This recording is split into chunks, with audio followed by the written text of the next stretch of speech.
이생규정전. 자, 우리 이생규정전은 요 교사용 PDF거든. 그래서 많이 어렵지는 않을 거야. 다 적혀져 있으니까. 자, 우리 선생님이 아까 뭐라 그랬어? 그 한문 소설은 어디서부터 시작이라고? 조선에서부터 시작이라고. 근데 얘가 되게 중요한 게 조선에 이 금오신화라는 5편에 실린 문집이 있어. 소설집이 있어. 이걸 누가 썼냐면 김시습이라는 애가 썼거든. 혹시 김시습이라는 애 이름 들어봤어? 김시습은 어떤 애냐면 그 단종이라는 왕을 섬겼던 생육신이 무슨 얘기냐면 죽지는 않았지만 어쨌든 이 살아는 있지만 한평생 왕을 충으로 다 모신 애야. 그러면 이 단종하고 사이가 안 좋은 애가 있겠죠. 세조라는 수양대군이 있어. 이 수양대군이 통치하는 이 사회가 마음에 안 드는 거야. 그래서 선생님이 소설은 무조건 행복한 결말이라고 했는데 얘는 불행한 결말을 나타낼 거야. 알겠죠? 그래서 얘네 특징은 불행한 결말이라고 적어놓을게. 그럼 얘 같은 경우는 자 이생과 최씨라는 주인공이 있어. 그래서 부모의 반대 그리고 홍건적의 난과 같은 이별이 있어. 그래서 얘네들은 이제 3번의 이별과 3번의 만남이 있을 거야. 알겠죠? 자 그러면 여기 묶어서 선생님이 3번의 이별 3번의 만남.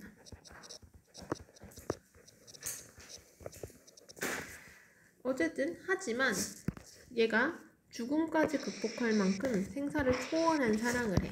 그러면 당연히 죽음을 극복했다? 말이 안 되죠. 귀신이 나타내서 되는 거야. 그게 정기성, 아까 기이한 이야기를 나타낸다. 근데 이 과정에서 여성이 능동적이고 적극적인 행동을 한다. 이게 무슨 얘기냐면 이생규 장전이라는 뜻 자체를 봐야 돼. 이생이 남자 주인공이거든. 규장이 담장이야. 이 담장 너머로 이생한테 쪽지를 주고 갔습니다. 최씨가. 굉장히 능동적이죠. 그래서 이 능동적인 성격을 가진 얘가 사랑을 잃어. 그러면 유교적에서 벗어난 자유연애. 왜냐면 유교라는 거는 원래 부모님이 짝지어줘야 되는 애랑 만나야 되는데 그걸 하지 않고 자유연애를 했다는 게 포인트야. 알겠죠? 그런데 우리가 이제 고2 내신이니까 상호 텍스트성 맥락이라는 거는 다른 작품하고도 우리가 봐야 된다라는 거. 그래서 뭐 전쟁 뭐 이런 것도 뭐 나중에 뒤에서 다른 작품이랑 또 볼 거니까 그래서 맥락을 통해서 감상하는 활동을 우리가 뒤에서 볼 거야. 그래서 사회문화적 맥락하고 상호 텍스트성 맥락을 뒤에서 우리가 실제 시험에서는 만나게 될 건데 일단 작품 먼저 해설을 하자. 알겠죠? 그래서 이 전이라고 나오면 이게 고전소설의 양식이라고 보면 돼. 전. 그럼 쭉 내려가면 요거부터 먼저 아까 선생님이 전기소설 말했지. 전기소설이 뭐라고? 기이한 이야기. 기이한 이야기가 들어가. 왜? 죽음을 초월했잖아. 그게 기이한 거야. 알겠죠? 자 그리고 한문으로 적혀져 있다는 거. 그리고 그래서 전기적이고 낭만적이고 비극적이야. 왜? 죽음을 초월했잖아. 낭만적이죠. 자 그럼 현실의 제도 그리고 전쟁 그리고 운명과 대결한다라는 거. 그게 대단한 거죠. 그러니까 현실적 제도. 그러니까 뭐 예를 들면 유교에서도 벗어났고 그쵸? 그리고 죽음 운명하고도 죽음을 초월해서 서로 만났잖아. 그리고 전쟁에서도 어떻게 전쟁으로 죽었지만도 만났으니까 죽은 여인과 사랑을 나누는 거. 그쵸? 이게 정기성이라고. 그리고 여기서 제일 중요한 건 삽입시가 또 등장하게 됩니다. 그래서 심리를 효과적으로 하고 만남과 이별이 3번씩 반복된다. 그래서 유불선 사상이라는 건 유교, 불교, 그리고 선이라는 건 도교인데 도교라고만 말하면 좀 어렵고 어떤 거냐면 이제 신선이나 선녀가 나타나면 그거는 다 도교라고 보면 돼. 그렇죠?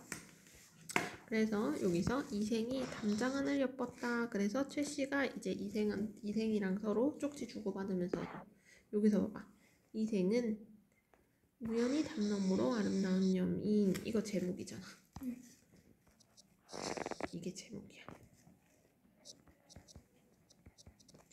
그리고 여기서도 첫 번째 만남 등장하죠. 최씨 역시 이생에게 마음을 끌리고 그래서 편지로 주고받아. 이거 굉장히 적극적이죠. 그래서 결국에는 사랑하는 사이, 자유연애 사상. 이거는 뭐야? 유교와 반대되는 거야. 그죠? 그러면 이 유교를 우리가 뭐라 그러냐면 봉건적 사회라고 하거든. 그러면 이 자유연애는 반봉건적이라고 보면 되죠. 봉건과 반대되니까. 이해됐죠? 두 사람의 관계를 눈치챈 이생의 아버지가 지방으로 보내고 상사병을 얻어. 자, 그러면 어떤 거? 첫 번째 또 이별이 되는 거야. 자, 그러면 강고가 딸의 청. 이것도 적극적인. 왜냐면 보통 여인이라고 하면 내가 이 남자 만날래, 결혼할래 이러면 안 되는데 만났잖아. 그래서 결국에는 이루어지게 됩니다. 두 번째 만남. 자, 그러면 여기서부터 이제 위기가 바로 내려가는데 신축년의 홍건적이라고 실제 있었던 역사적 배경이 나오는 거야. 근데 봐봐. 실제 역사 사건을 들어가죠. 근데 문제는 굉장히 어때? 구체적으로 묘사를 해. 이 전쟁의 참혹함을 어떻게? 집을 불태우고 사람을 죽이고 가축을 잡아먹고 구체적이죠. 친척끼리도. 자, 근데 이생은 가족들을 데리고 외진 산골로 숨었는데 도적 한 명이 칼을 빼두고 뒤를 쫓아왔대. 이생은 달 하나 건졌지만 자, 최 씨는 도적에게 사로잡히고 말았어. 자, 두 번째 이별, 전쟁으로 인해서. 자, 에서 겁탈을 하자 크게 꾸짖으면서 호기야, 나를 죽여 삼켜버려라. 차라리 죽어 승냥이와 이리의 뱃속에 들어갈지로 어찌 개돼지 놈의 짝이 되겠냐 하면서 어떻게? 정절을 지키려고 노력한 거야. 그러니까 목숨보다 정절을 더 소중히 여긴 거죠. 이거는 또 유교적인 모습인 거야. 이해됐죠? 결국에는 최씨를 죽였어. 그럼 결국에는 이별하게 된 거죠. 자, 그럼 이생은 거친 들판에 숨어서 겨우 목숨을 보존했다가 자, 이게 두 번째 이별이야. 결국에는 위에서 얘기한 거. 알겠죠? 두 번째 만남이 있었고 두 번째 이별. 목숨을 보존하였다가 물러갔다는 소식을 듣고 부모님이 윗집을 찾아갔다. 그러나 이미 전쟁 중에 불타버렸고 굉장히 사실적이죠. 행랑채만 더 그러니. 자, 그러면 여기서 보면 행랑채만 덩굴이 남아 새들이 지저귀고 있었다. 자, 이거 배경을 소개하는데 황량한 배경을 그대로 보여주고 있죠. 그쵸? 그래서 구체적이고 굉장히 사실적으로 묘사하고 있다. 분위기도 형성하고 있어. 혼자만 남았잖아. 이생은 슬픈 마음을 억누를 길이 없어서 작은 누각에 올라가서 눈물을 훔치며 길게 탄식할 뿐이었다. 이생에 대한 이생의 심리를 다 서술하고 있죠. 자, 그러면 내면 심리를 인물의 내면 심리까지 다 안다는 거는 무슨 시점? 아까 했던 거. 무슨 시점? 그렇지, 전지적 작가 시점이야. 쉽죠? 어느새 날이 저물었고 그러니까 시간의 흐름도 그대로 나타나고 있어. 순행적 구성으로 가고 있어. 그는 우두커니 홀로 앉아 지난날을 가만히 떠올려봤지만 한바탕 꿈만 같았다. 자, 그래서 요것도 사자성어 많이 나와. 일장 춘몽, 한바탕의 꿈 같았다. 뭐 단장 춘몽 등등이 있는데 뭐 요정도만 적어놓게. 지금 적어준다고 다 외울 거 아니니까. 이경쯤 되어 달빛이 희미한 빛을 토하며 이제 들보를 비추었대. 자, 봐봐. 느낌이 분위기가 갑자기 형성이 되죠. 그쵸? 뭔가 새로운 사건이 발생할 거를 보여주는 거야. 왜? 갑자기 빛이 쭉 오잖아. 그랬더니 발소리까지 들려. 그 발소리가 바로 최씨였다. 이게 정기성이야. 이미 죽었는데. 자, 당신은 어디로 피란하여 목숨을 부지하였소? 이미 죽은 걸 알고 있지만 사랑해서 그걸 물어보는 거야. 그랬더니 그간의 사정을 이야기했대. 이야기를 뭘로? 대사로 한 거지. 자, 그러면 내가 있었던 내용들을 어떻게 했어? 요약적으로 제시하고 있는 거야. 요약적 제시라는 게 무슨 얘기냐면 사건을 직접적으로 말해준다라는 거거든. 그러면 사건 전개 속도가 압축이 돼서 빨라져. 사건을 압축해서 전달해 주기 때문에 속도가 빨라져. 그러니까 어떤 거? 어려서부터 있었던 일을. 그래서 어버이의 가르침으로 스노키와 바느질에 힘쓰고 방도를 배울 뿐이었다. 그래서 규문의 법도만 알았을 뿐이다. 자, 그러면 여기까지는 나는 어떤 사람이를 얘기를 하는 거다? 봉건적인 고 유교적인 여인이었다. 근데 당신께서 붉은 살구꽃이 핀 담장안을 한번 엿보신 후 제가 스스로 푸른 바다에, 그래서 스스로 주체적이고 적극적인 사랑인 거겠죠? 꽃 한 번 웃고 평생의 은혜를 맺고 휘장 안에 다시 만났을 100년을 넘칠 것 같았죠. 그래서 결혼을 한 거야. 자, 말이 여기에 이르고 보니 슬프고 부끄러워 견딜 수가 없군요. 장차 평생을 함께하려 했는데 뜻밖의 횡액, 안 좋은 일을 만나서 구덩이에 뒹굴게 될 줄 어찌 생각했겠습니까? 짐승 같은 놈에게 몸을 내맡기지 않고 스스로 지능탕에 육신이 찢기는 길을 택하였지요. 그래서 어떻게? 절개를 위해서 죽음. 이것도 봉건적이고 유교적인 모습을 보여주죠. 그럼 있었던 사건을 장면으로 제시한 게 아니라 어떻게? 말로 표현했다. 그래서 아까 말한 것처럼 요약적 제시, 직접 제시가 들어가 있는 거야. 중요한 부분입니다. 외진 산골짜기로 당신과 헤어진 후 짝을 잃고 홀로 날아가는 새의 신세가 된 게 한스러웠다. 집도 없어지고 부모님도 돌아가셨으니 고단한 혼백조차 의지할 곳이 없었지만 저리는 귀중하고 목숨은 가벼우니, 이제 아까 말한 거, 그게 유교적 세계관.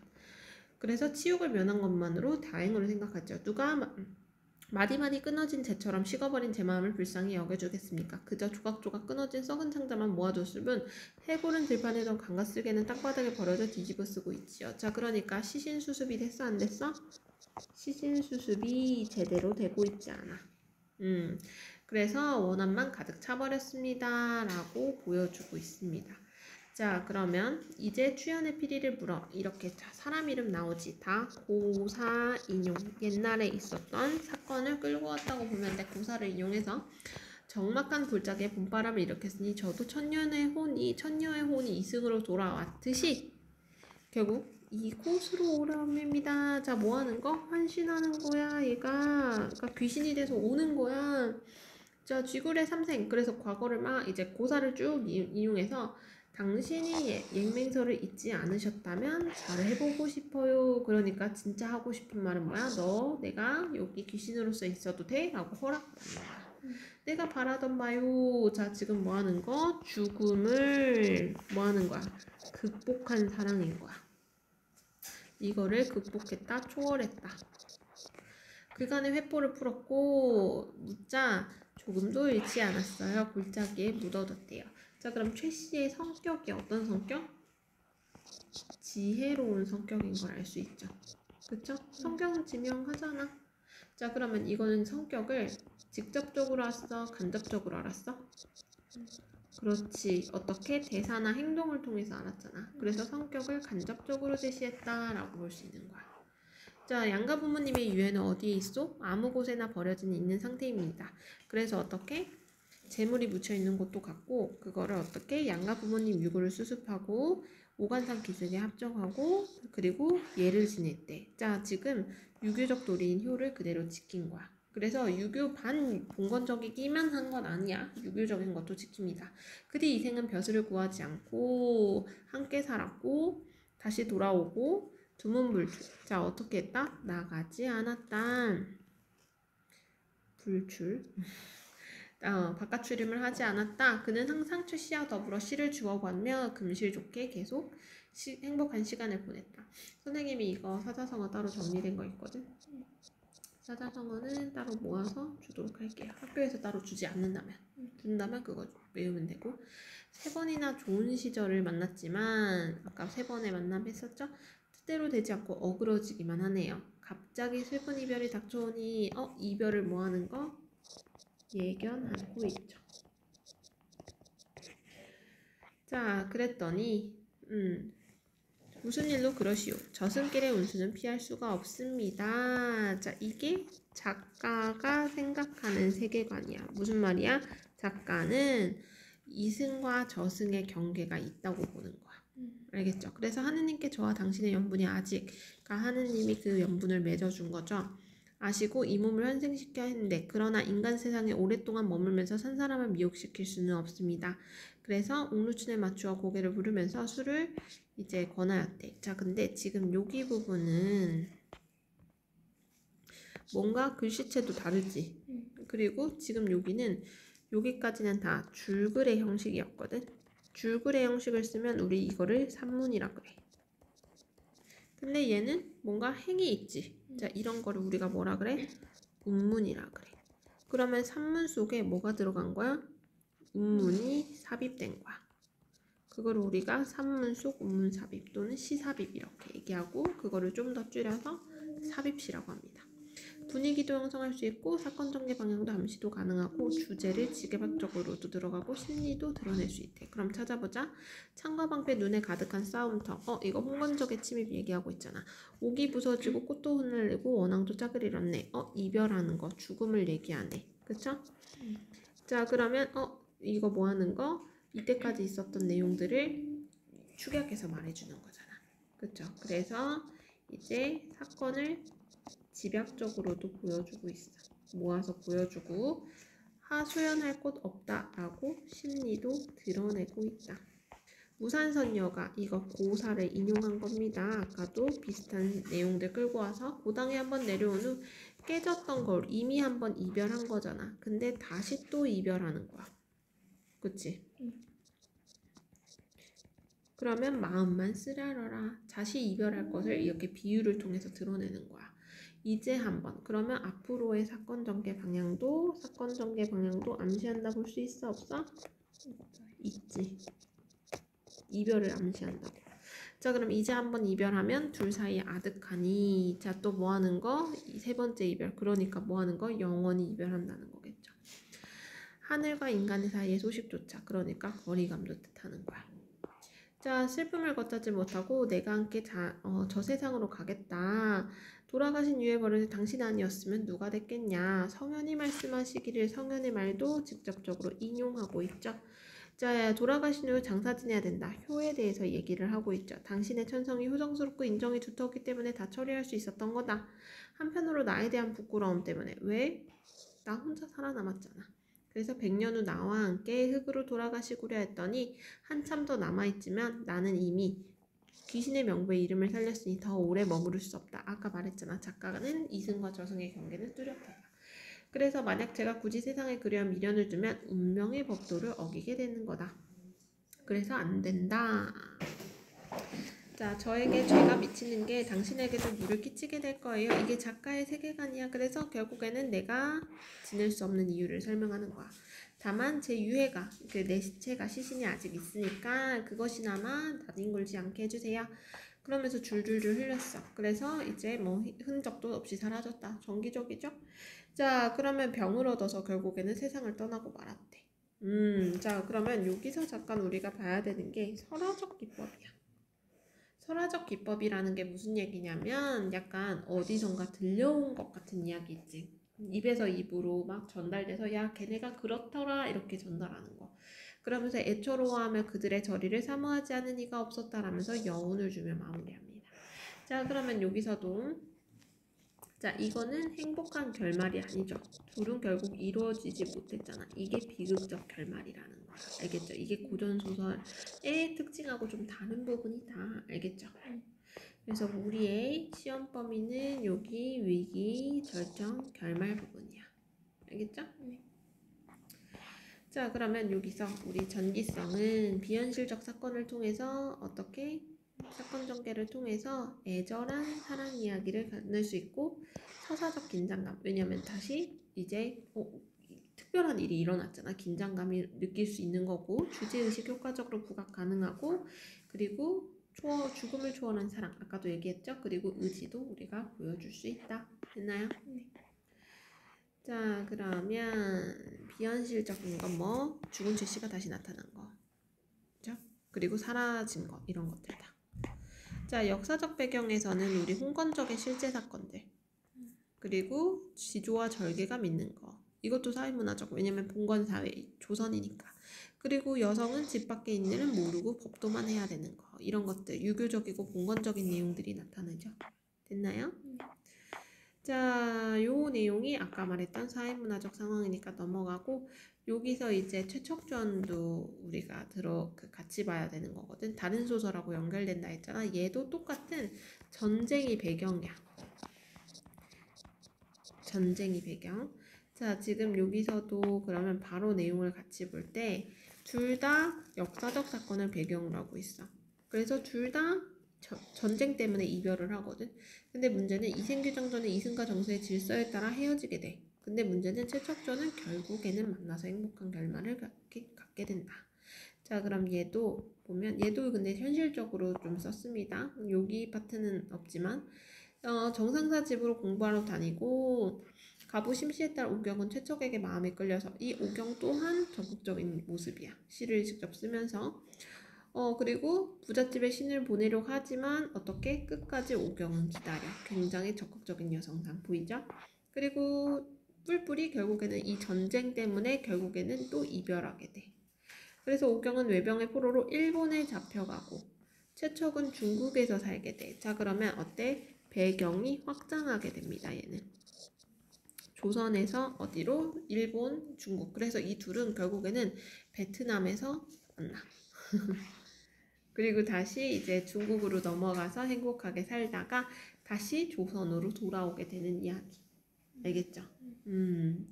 그래서 얘네는 우리 이생규 장전하고 다르게 행복한 결말이다. 알겠죠? 근데 얘 같은 경우도 똑같은 만남 이별 재회 과정이지만 행복한 결말로 끝나고 얘도 당시 이제 백성들의 고통을 사실적으로 보여준다 정도. 얘 또한 한문 소설입니다. 알겠죠? 네. 여기까지 중에서 어렵거나 힘들었던 거 다시 얘기해볼까? 없어? 괜찮아? 그러면 요 어휘들이랑 이런 것들 싹 다 외워.